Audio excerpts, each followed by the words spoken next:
एक समय की बात है, ब्लूमिंगटन के आकर्षक गांव में दो पड़ोसी बगीचे थे। एक की देखभाल मिस्टर थॉम्पसन नामक एक बुद्धिमान और विनम्र माली द्वारा की जाती थी और दूसरे की देखभाल मिस्टर जेनकिंस नामक एक घमंडी माली द्वारा की जाती थी। दोनों बगीचे जीवंत फूलों, ऊंचे पेड़ों और सुगंधित जड़ी बूटियों से भरे हुए थे, जो वहां से गुजरने वाले हर किसी का ध्यान आकर्षित करते थे। मिस्टर थॉम्पसन का बगीचा शांति और सुंदरता का स्वर्ग था।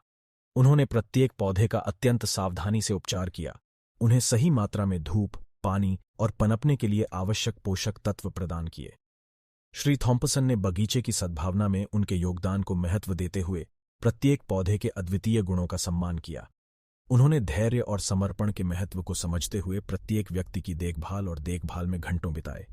दूसरी ओर श्री जेनकिंस ने एक अलग दृष्टिकोण अपनाया।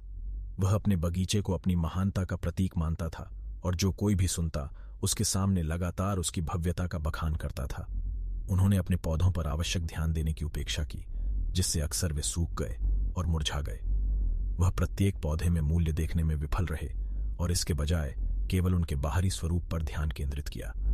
एक धूप भरी सुबह गांव के छोटे बच्चों का एक समूह पड़ोसी बगीचों को देखने के लिए उत्सुक होकर साहसिक यात्रा पर निकल पड़ा।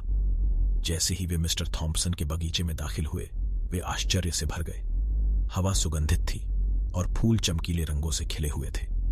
बच्चों में अपने आसपास की अविश्वसनीय सुंदरता के प्रति विस्मय और श्रद्धा की भावना महसूस हुई। जैसे ही बच्चों ने अपनी यात्रा जारी रखी, वे मिस्टर जेनकिंस के बगीचे में पहुंचे। उन्हें निराशा हुई जब उन्हें सूखे फूलों और झुके हुए पौधों से भरा एक बगीचा मिला। एक समय का भव्य दृश्य अपनी पूर्व महिमा की छाया में बदल गया था। बच्चों को प्रकृति के प्रति उपेक्षा और सम्मान की कमी देखकर दुख की अनुभूति हुई। उत्सुकतावश बच्चों में से एक मिस्टर थॉम्पसन के पास आया और पूछा, आपका बगीचा जीवन और सुंदरता से इतना भरा क्यों है, जबकि मिस्टर जेनकिंस का बगीचा मर रहा है? श्री थॉम्पसन ने गर्मजोशी से मुस्कुराते हुए उत्तर दिया, मेरे प्यारे बच्चे, एक बगीचा केवल उसके बाहरी स्वरूप के बारे में नहीं है। यह प्रकृति के प्रति हमारी देखभाल और सम्मान का प्रतिबिंब है।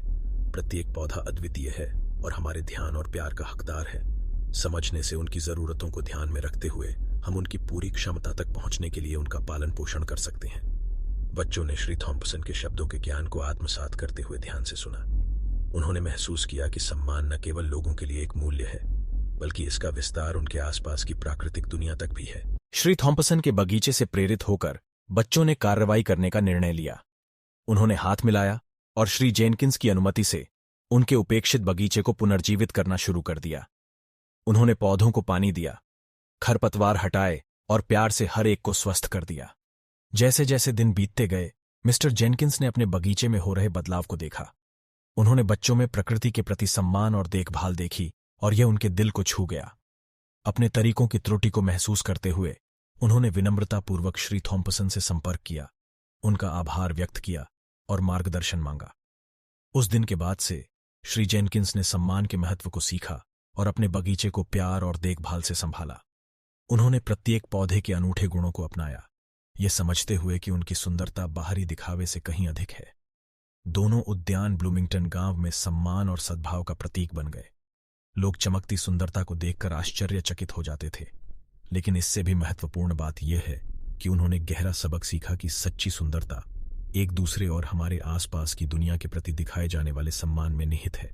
और इसलिए दो बगीचों की कहानी जीवित रही, जो आने वाली पीढ़ियों को याद दिलाती है कि सभी जीवित चीजों के लिए सम्मान, सौंदर्य, प्रेम और सद्भाव से भरी दुनिया बनाता है।